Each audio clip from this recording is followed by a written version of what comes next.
Well, Chokmashki, thank you all for coming this evening. My name is Heather Ahtone. I'm Choctaw and Chickasaw. I was raised here in Oklahoma in the Carnegie community, which is largely a Kiowa community. And I mention that because it's important for you to know who I am and how this project came together. And I just wanted to introduce you and let you know kind of like to start from that. I also really want to start just, my grandfather always told me, just start with being thankful. So I'm going to thank you. I appreciate each of you coming out this evening. I appreciate that there's lots of things going on. We've always got football season to be thinking about. I'm a big athletic fan, and I also appreciate that there's homework and other things that you guys could all be doing, probably something good on TV. So to steal away from all that and come listen to me jibber jabber, just thank you. I appreciate your time. I want to acknowledge, before I go too far, is the welcome and the support that I've received from OSU's Museum of Art. The staff here have been more than generous and kind to me. They feed me when I come, and we all know that that's really nice. But I'd like to just acknowledge them by name. So I want to thank Vicki Berry for being the director and providing a place where I can be creative as a curator. I want to appreciate Carla Shelton for all the care that she's provided to the artists and to the art. Edward Whalen, who helped to design the installation and also carefully built all the pedestals, hung all the art. I appreciate all that. The other members of the staff that I'd like to acknowledge: Jordan Hayes, Carrie Kim, Arlette Cleric, Casey Pankey, Haley Lane, and there is an army of students who support this museum, and that's so amazing to me, and I'm so grateful for each of the students who have been here tonight. Thank you all for everything that you've done to help teach about this exhibition. I also want to recognize the other OSU Museum of Art staff. There are other people that I haven't even met or I've met in passing. For instance, the people who are going to pay me at some point on this show. No, I've already been paid, so I don't mean to, but I'm making a joke, because there are the people that do the, that do the emails and do the newsletters and do the things that are behind the scenes that nobody gets to see. All of their work is what's helping to keep the rest of us moving forward. I also want to acknowledge Louise Siddons for the work that she's doing to support this show and helping to organize the panel discussion with the artists, which I hope all of you will be attending. And then Sean Yuan, who was the curator who invited me to submit an idea. He heard me talk maybe 2 years ago, and he said, "You think you'd do anything at OSU?" And I said, "Hell yes."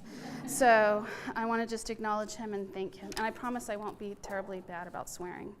I edit pretty well. So you guys are all here for an exhibition that is titled "From the Belly of Our Being: Art by and About Native Creation." This title reflects a couple of ideas that are core to this. Okay, can you guys hear me enough okay out back? Okay, I don't want you to feel left out. So this exhibition, "From the Belly of Our Being: Art by and About Native Creation," so I named it, and that is a position of power, but who made it are the artists. Every woman who contributed art to this show did it neither as a favor to me nor as a just keep talking. I feel like I should beatbox or something really interesting with that. They made this art because this art speaks to something that's really important to them as artists. And the exhibition concept really emerged out of the fact that I'd had the great opportunity to get to speak with those artists, one of whom is here tonight, Anita Fields. And so, Anita, if I say anything that's too wacky or too off track, you just put your hand up and call me out on it, because I want to be straight on this. So this exhibition, until about 2 months ago, was actually just tentatively called Feminine Forces. And we'd lived with that for just well on 2 years because I couldn't come up with a title, and I'm not really sure the title is all that great. In the end, the title's kind of irrelevant, because what is in this exhibition are 20 women who are working from their role as creative people. So it is art made by Native creation, made as Native creation, but it is the act of creation and the feminine forces that are found in our traditional cultural stories. And they are working from that, not because I asked them to, but because they as Native people find their identity and find their way of being in the 21st century, in the today and the now, from those very stories. Those stories transcend time, they transcend geography, and it is in the core of what those stories offer that has sustained our tribal communities into the 21st century and that are going to sustain us into the 22nd. The idea of feminine forces, this is not uniquely a Native American concept. This is a concept that is founded in all communities, in all cultures, and I'd like to just draw your attention to just a few so that you can understand what these stories are about. We can look at the biblical story of Genesis, and we as Native people often call our creation stories our Genesis stories. But for instance, there is the figure of Eve in the Genesis story that is part of the creation of the earth, part of the naming of the animals. She takes a role in the creation of the human race, and this is just the kind of figure that we're interested in. There is the Egyptian figure of Isis, who is the goddess of health and marriage and wisdom. And in the Buddhist practice, there is a figure named Guan Yin, who is the bodhisattva of compassion and mercy. In Christian practice, also sometimes you have these other figures that emerge in the story of humanity. So for instance, if we were looking at the biblical story, we could look at the Virgin Mary, right? Like she helps to create the figure who goes on to do something that's really sacred within that Christian practice. And I draw these examples not randomly, but because what I want you to understand is that for us as Native people, the figures in our creation story teach us as women, teach us as Native people. We have these male figures who teach the men how to be men, and the female figures teach us as women how to be women, how to act to each other, how to take care of each other. How do we create community, and how do we care and bring and pass our beliefs and values on to our children? And so this is the kind of figure that we are thinking about. These are the kinds of feminine forces within those stories that we are drawing inspiration from. And as we hold those stories sacred as stories, and we hold them as ways of understanding how the world is now, and you might think in the 21st century, well, how can those stories have anything to do with now? When I was taking my daughter through her puberty ceremony, and she was experiencing what it is to embrace her womanhood. The figure of changing women, who is one of the Navajo figures, my daughter's father is Navajo, and so we were going through this ceremony. That figure helped my daughter to understand that she has a responsibility, not just to her children, but to her brother, to her parents, to her grandparents, and that she has a role in helping to set things in place as a young 15-year-old woman that are going to create the world that her grandchildren will be born into. That's a very powerful position. That's a very important position for our young people to embrace, especially in American society where you're kind of treated like a kid until you get a job and move out. Well, that is not when you become an adult. You become an adult at the point that you are starting to transition into thinking about things. And that's a thing that is different from American society and culture than it is from our Native society. So in our Native communities, our children become seen and perceived and recognized within our families as adults at a much earlier age. And we hold them to that, not because when a girl starts to have her menstruation cycle that she's immediately going to somehow know what it is to be a woman, but because we as the elders in the community recognize that now that she's stepping into that physical role of having the capacity to create life, having the capacity to create future generations, it's like she's a baby woman, and we need to give her time to learn how to emerge into the fullness of what it is to be a woman and to hold those responsibilities. So hopefully, before she has children, she's only 15, so I'm thinking we got at least another 10, maybe 12 years before that might happen. But in that time, we can help her to prepare so that she won't be caught off guard, so that she won't be unprepared to nurture, to love that child, and to provide the kind of home that will help that child to be born and maintain the wholeness and the health and the wellness that all of our ancestors have passed down and prepared for us. The power of story within any culture is that the stories are really a way of passing on our beliefs and values. So I've just described that in a sort of abstract way and how it affects my daughter. But I think it's really important, and I noticed there are a lot of students in the audience. Well, not that I noticed that you were students, but it was acknowledged to me that there were a lot of students. And so what I'd like to do is kind of place this into a little bit of a theoretical approach for you. Oftentimes, Native American art has been seen, and I've actually had to have arguments with scholars about whether Native American art is a valid form, a field for us to be studying. I can challenge you to walk through that gallery and not conceive of these things as art that merits it. But I will tell you that the reason that I think Native American art is an important field is that Native American art, and especially the way these women are using their stories, their creation stories, as the foundation upon which they are building their stories, they are building the universe through their enactment of those stories and into the art.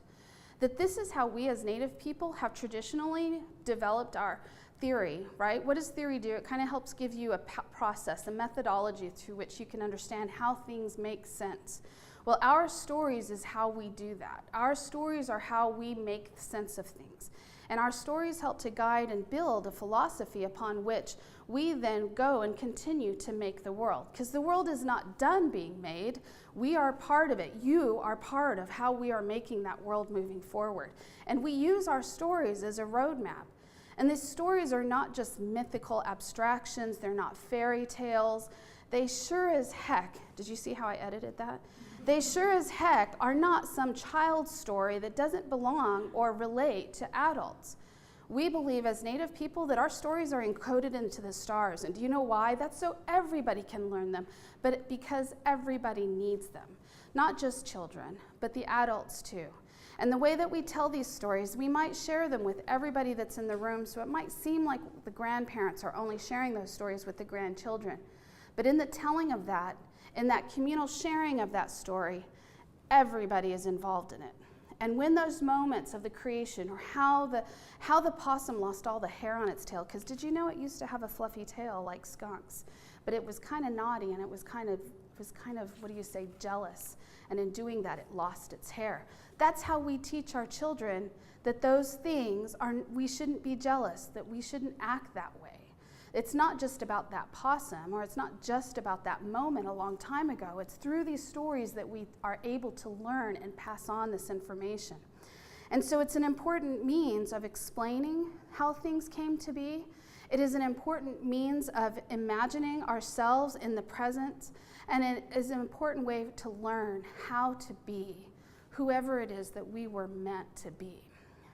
I visited with a Hopi gentleman doing research for an exhibition in 2013, and he's a incredibly well-respected gentleman.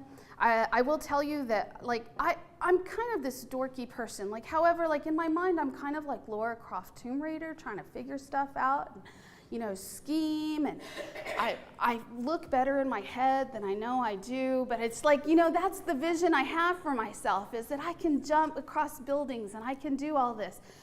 But in the end, I know that I'm just this snotty-nosed kid that grew up in Carnegie, Oklahoma, right? Like, I grew up, I don't know, how many of you have ever been to Carnegie, Oklahoma? I know that that's the truth, because there's only 300 people that live in Carnegie, Oklahoma, and it doesn't even have a stoplight, but that's the community that I grew up in. Like, that's the place. And I don't ever forget where my feet touch the ground, and that my head is in the clouds, and I'm related in this moment to both the earth and the sky, and that through me, I am finding a way to create a space that the future will live in, and that through telling those stories to my own children, which is just, you know, it's a pleasure to have children and to be able to guide them into being. But it's also, this is something that is based in the ideas that I'm sharing with you. This is something that has been published by Brayboy as tribal critical race theory. There are growing emerging fields in the academic area in which we as Native people are trying to help other people be able to discuss how we see things in not only like a beautiful, aesthetically pleasing way, such as the art, but also in that intellectual and academic voice that we know that we need to attain in order to have some equity in the current politics. And I'm not talking politics about like the current political presidential, I already said I won't talk about that today. But there is politics, right? All of us are political. You guys are political. There are people who don't even know your name or your face who are making political decisions about how much tuition you have to pay, or how fast you can drive down the road. These things are all debated in those kinds of environments, and it's really important for you to acknowledge that and recognize that. And it's important for Native people to see how these things are guided through and how we can mediate our position and carve out a space for us to be who we are meant to be in that place. So I was mentioning that Hopi gentleman. I realized I got off track. He's an elder man. He's probably in his late 80s. Not that that's super old, but it's certainly older than I am. And I really have a lot of respect for him. I had been guided to him because a lot of Hopi people had respect for him. And at the end of our week visit that we had, where I sat with him every day, I fed him breakfast, I fed him lunch, I fed him dinner, and we just talked, him and several other gentlemen and a lady. And at the end of it all, he goes, well, you've started to become Hopi now. And I said, well, no. It's enough for me to be Choctaw and Chickasaw and have my Kiowa relatives. It's enough for me to be that. And he said, but understand, he said, I'm just now fully becoming Hopi. And that really put me back on my heels mentally just a little bit, because we're kind of in an age where you're just everything all at once, but then not really, right? Like, you're not really all that you're supposed to be. So what does that mean, and how do you define that? This is what our creation stories help to guide us. They help us define that place where we mean something. We're part of something bigger than ourselves. And so that is what these women have done. And so over the conversations of the last, what has it been, 2 years almost that we've been talking about this show, and some of the artists and I have had many conversations prior to the idea of me proposing this exhibition. And many times those stories had to do with, Heather, let me tell you about how this work that I just made, what it means to me, how I'm telling the story of my tribe through this work.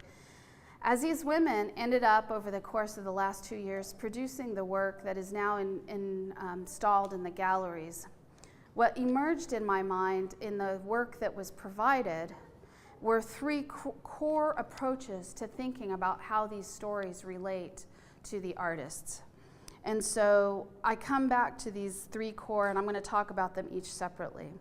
But the three core approaches that that I see are the idea of remembering, the idea of enacting, and the idea of imagining. So let's start with the idea of remembering. And so in this group, I kind of went through last night and I said, who would I put in each of these categories? And so the first group that I have remembering, that would include Max Stevens. How many of you helped to do the installation with Max Stevens? Okay, so none of you, but I will tell you that she worked with students and really wanted those students to be a part of the installation, and I appreciate all of those students who made the time to come and help her to do that. It would also include Linda Loam Haftawa, it would include Deani Whitehawk, Molly Murphy Adams, Cedar Marie, Anita Fields, Tammy Garcia, Terry Greaves, and Carrie Atombi. Now, let me talk about just a couple of those so that you can see how I'm imagining this. So Cedar Marie is the one who made the kayak paddle. It is not a boat paddle. She said it's specifically a kayak paddle because apparently the proportions of a paddle are directly in relationship to the size of the vessel that they're riding in. And so she described to me the kayak paddle, and it's because the kayak is a form that comes from the Inuit communities up around the Arctic Circle. And so this particular form comes to us, and you see it all over the globe, but it kind of comes to being shared, born from that space. And they have a story there of a figure named Sedna. So Sedna was a young woman. She was pretty beautiful by all the stories, and she was the daughter of a chief. And in being beautiful and having a position of privilege in her community, she kind of turned out a little bit spoiled and rotten. And so it was time for her to get married, and she really just wouldn't find somebody that she could marry. And she kept kind of causing so much trouble. Well, we all have roles that we have to follow. We all have certain contributions we have to make to the community, and sometimes you need certain relationships in order to make those contributions. And Sedna really needed to get married and help out as a married woman so she could assume some of those responsibilities, because as an unmarried woman she could kind of go, well, I'm not married, so I don't have to do that yet. And so her father kept trying to get her to marry these men. They were all fine men, but she wouldn't accept them. And because of this, the elders of the community decided to shun her. That's a severe act. It's not something any community would do easily. It's not something that anybody wants to do. But this is the circumstance that Sedna creates for herself. So her father, who loves her very dearly, is the one who has to take her away from the village. And as she's going out, one of the people that she was offered to marry, she didn't know it was a god. And her father didn't know it, but he had envisioned himself or transformed himself. And when she was out on the water in the boat with her father, that God took the opportunity to create a great storm. And the father could see that whatever was going on had to do with his daughter. She'd been causing trouble all along, and this is all a part of this experience that she's generating for herself, this bad experience. And so he tries to throw her overboard, and she's not going to go very easily. And she's hanging on to the edge of the kayak, and the father takes out his knife and he chops off her hands so that she falls. Now that's a horrible story. None of us wants to do that to our daughters, but I will tell you there's been a few times I've told my daughter that she needs to get her act straight, and I can understand the fury of a father or a mother whose child is not performing properly. So the Sedna falls into the ocean because she has no fingers to hold on. Her fingers fall after her. And in that moment, her fingers start to transform into the walrus, into the seals, into the whales, into the great beings of the ocean. Because it was a small way that God could hold on to little bits of her, was to create these other figures, these other life forms from her. So Sedna becomes and transforms into the goddess of the sea. That's a terrible translation of what Sedna means to the Inupiaq people, but it's kind of the idea that she becomes sort of transforms into something that is immortal through that creation of these other forms. Cedar Marie has translated and given us the opportunity when we walk into that gallery and see that kayak paddle. She's giving us the opportunity to see that moment of sitting in that boat with the little bottle of the tiny little ear bones hearing her cries. So that little bottle that's on the top of that kayak paddle has ear bones from the different little animals. This is also a way that C-Mac Stevens, who has an installation in the gallery in the far corner that I mentioned, C-Mac has created a space where you can go and imagine what it must have felt like when the Seminole people, she's Seminole and Muskogee, and when the Seminole people emerged, there was the first experience, there was a great dark fog upon the land, and as they emerged into this world, the first experience that they felt was the wind on their faces. And so those people who emerged first and felt that wind, this is how the Wind Clan gets established. So as it's been explained to me, because I'm not some great arbiter of knowing all these stories, but I do like to listen to them. And as it's been explained to me, is that because of that position of coming out and having that first experience, the Wind Clan continues to be in a role of guiding when there's ceremonies and there are processions taking place. The Wind Clan is always positioned in the beginning. Even now, even this summer when those dances were being held in Oklahoma, that this is the position that the Wind Clan took in the beginning of those ceremonies. And so her installation helps us to remember that story. And that's what I mean, that these stories are helping us to remember the beginning, to remember how things get set into the way that they are. They help us to learn the behaviors, right? From Sedna, not only do we get the gifts of the sea, but we also learn that we need to listen to our parents, that we need to take the responsibilities that are being given to us. They help to provide to us our beliefs and values, and recognizing the things in the world as we see them, and understanding the roles that our parents are burdened to take care of us. As much as they love us, it's still a responsibility that they hold.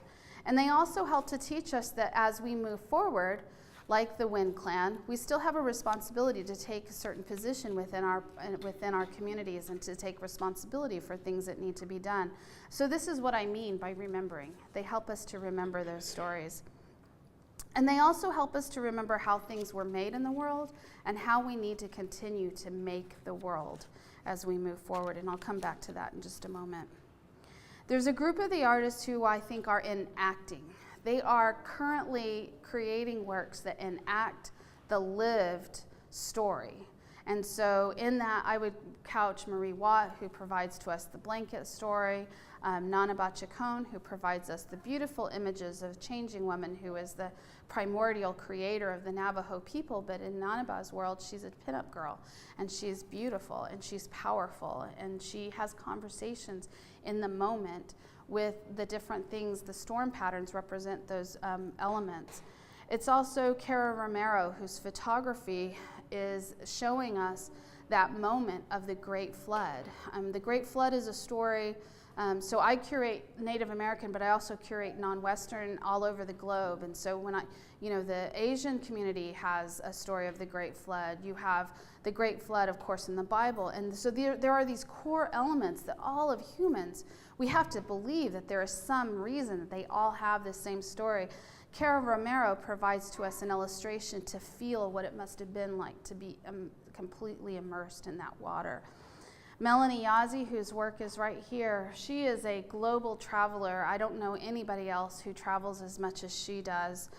She's regularly in Europe, Asia.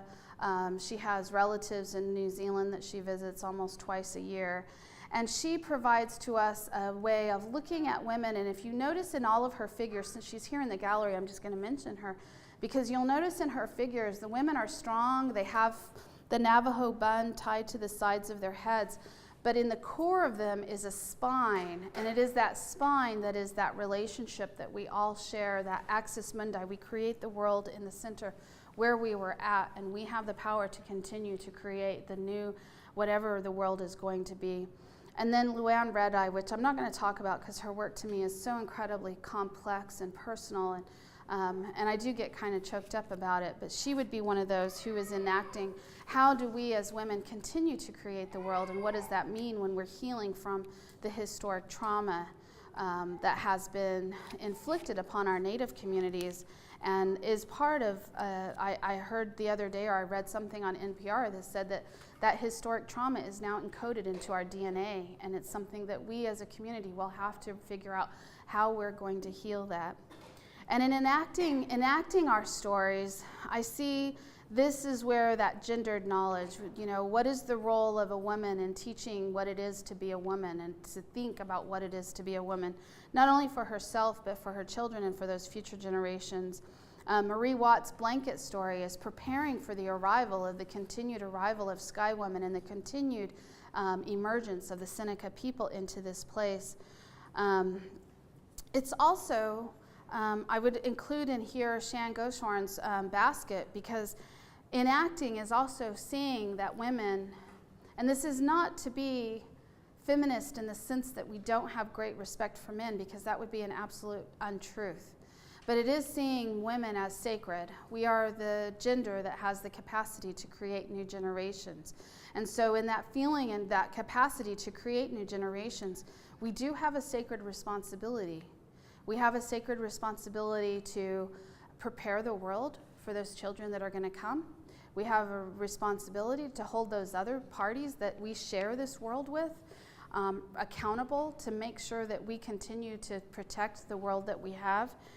And it is also to see that women as sacred beings, that we need to be protecting that sacredness. Both the women have to protect it, but also the men have to protect it.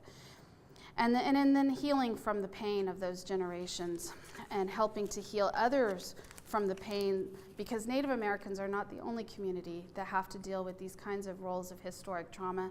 And I don't even know that I'm not making a racial comment. I'm just saying over the world there has been like centuries of trauma that have been inflicted by a range of different forces, and whether those are economic or political or religious, whatever those forces are, we have to find a way to heal and prepare, hopefully, the world to be someplace that our future generations will be able to be healthy and well in, and just to think about that. And then the last category that I see being sort of addressed by this artist is the idea of imagining. And so this is the one that is perhaps the most challenging for people to think of, because we often think of these stories as sort of fixed, static events or fixed, static narratives that existed in a previous time. But our elders teach us that we're not the end of the story, right? If the stories are about the creation of the world and how things come to be, we aren't the end of that story, because things are going to continue to be created and things are going to continue to be. So what we are doing right now is writing the stories that will help to prepare the next generation to have stories to continue to add on to. And in that, I would qualify Merrill McMaster and Aaron Shaw's work, because they are definitely creating visionary, imagined spaces in which they both admit we're not working necessarily from an existing story. We're giving you the illustrations of the stories that are getting ready to be written. And then I would also put Julie Buffalohead, who works with these ideas of sort of naive, childlike characters in her Prismacolor drawings, and yet when you look at the stories that those characters are telling, they are not the stories that have already been written. They are the stories that Julie Buffalohead thinks need to be written, and that's a responsibility as well. I would also include in this group America Meredith, and then I would also include Deborah Yepa-Papan, whose work is right behind me. And Deborah Yepa-Papan is from Jemez Pueblo, and she's also Korean. And one of the things that I really like about Deborah's work is the way that she merges what could be assigned to being, for instance, ledger art. You can see the historic text of the paper that she's working on. But she's also placing a graphic image of her own daughter, and then the way that traffic or transportation, or the way that she gets around, right? The way that she transits around is on the elevated train in Chicago. And so what she's doing is she's building for us a visual map of the way that she gets home. She gets home for the ceremonies, and she gets home on the L train. And the way that we operate and manage to get through our days on a regular basis, this is what we're doing. We're building that story. It's, 75% of Native Americans in the United States do not live on reservations. They largely live in urban spaces. We live in urban spaces. I live in Norman, so I'm one of those. And the thing about it is that doesn't mean that that's not home. It also doesn't mean that Carnegie isn't home, or our dance grounds near Ada are not home. Home is that idea of all the places where you have grown roots, and those roots create a mapped network across the surface of the geography of our world, in which we are able to navigate and still be who we need to be and how we need to be it. I hope you can see that I actually lost my place in my notes, so hold on just a second. So you can see through these three core areas that these women have brought basically their A game. I'm going to just tell you that I would have done the same show at MoMA, and people would be blown away. I am honored every one of these women participated. I am struck by the beauty of the things that they have brought to play. They are working in a contemporary vernacular as artists that denies you the capacity to historicize their experience in a time or a place in which they don't belong. And yet, they can be seen as being able to go anywhere, right? And yet they came to Stillwater. And so I just want to acknowledge every one of them. I just don't even know how I could tell you how much I appreciate them. But I do feel like I can speak in this one moment that this exhibition represents something that I think that artists and curator alike, this is our opportunity to tell these stories. This is our opportunity to share them with you. I hope you'll take the time. Curators often will take the prerogative to write all the labels for an installation. I ask these women to prepare a statement because I can't speak on behalf of all 17 tribal communities that are represented. But I can tell you that as they prepared those statements, as I received those through the emails, I was really touched by how generous they were, how honest they were. There are moments in this gallery, and you'll find them on your own. I'm not going to tell you where to find them, but there are moments where there is a raw emotion evident in the objects and in the text that are being told. And this exhibition is our telling, not just for us to remember, not just to teach our children, but to have an opportunity to share it with you. And I appreciate all of you coming tonight. I do hope that you will come back and participate. We are planning a reception on October 25th. That'll happen here. Actually, I think they're going to have food here from 5 to 7, and if you'll come and join us. We also have some events, and I believe they have flyers on the back table, so if there's anything about this that kind of interests you, there is a ton of programming to support this exhibition. And I also want to tell you that Vicki mentioned that the National Endowment of Arts gave us money for this show. Because of this show, that a lot of people don't know, last year, Oklahoma, we got a drop in the bucket. We got like $40,000 across the state as the total cumulative funding that came from the National Endowment for Arts for our exhibitions. Because of the vision of Vicki and Sean to try and go after this national public funding, this year alone, Oklahoma was able to double that to $80,000. I am hoping that here in the forthcoming years, we will just keep going back after that. Please let your legislators know that this mattered to you, because there are states with our similar population that are getting well over $1 million. We are not even close to that. But please take the opportunity to make some notes onto the comment sheets that have been provided. I appreciate all you coming, but everybody's participation helps to make these things continue to be possible. And with that, I'm just going to say thank you. And we probably have a few minutes for questions. Is that okay? You don't have to have a question. If you don't, that's all right. But if you have a question, I'd be happy to try and respond the best I can. And can you repeat the questions? Yes, and I will repeat the questions. Yes. But maybe there's no questions. Yes, ma'am. You used the word feminism earlier, and I wonder if you could say more about the relationship between feminism and contemporary Indigenous American identity? Yes. So the question is, can I address the issue of the word feminism and how it relates to Native American femininity? Did I say that right? Something close to that? I'll try to answer something about that. So I will tell you that when I taught, it was mentioned that I have previously taught art history, and one of the lectures that I gave actually was on the topic of feminism in Native American communities. The class I taught was actually cross-listed with women's and gender studies at University of Oklahoma, and so we often had students who came in and they were highly motivated feminist activists, and I think that's all really valuable. Please don't take this as any kind of comment, but within our Native communities, knowledge and roles and responsibilities are largely gendered, male and female. That is not the same sort of idea of chauvinism versus feminism, which I see as being sort of antagonisms at two opposite ends of the spectrum. That's a very Western concept. Within our Native communities, these responsibilities, these roles, these practices, and the protocol are gendered because what it does is it creates balance, right? Like most of nature is a dualistic ordered system, the earth and the sky, right? And male and female. And so to have a gendered order to things, when I say feminist or feminine, I am thinking of that gendered order of things. I am not necessarily taking a position about feminist versus chauvinist type ideas.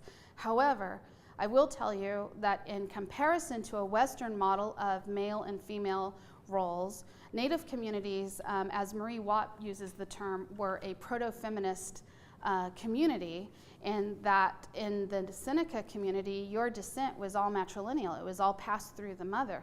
Because of that kind of gendered structure, women have always had a very, from a Western perspective, have always had a very specifically powerful role within the community. Does that mean that the men were not well respected, or that the men didn't also have a powerful or meaningful or important role? It did not. What it means is that there is an important balance and recognition that that natural order is the same order that humans should follow, that it is not ordained by the divine that one gender was more important than the other.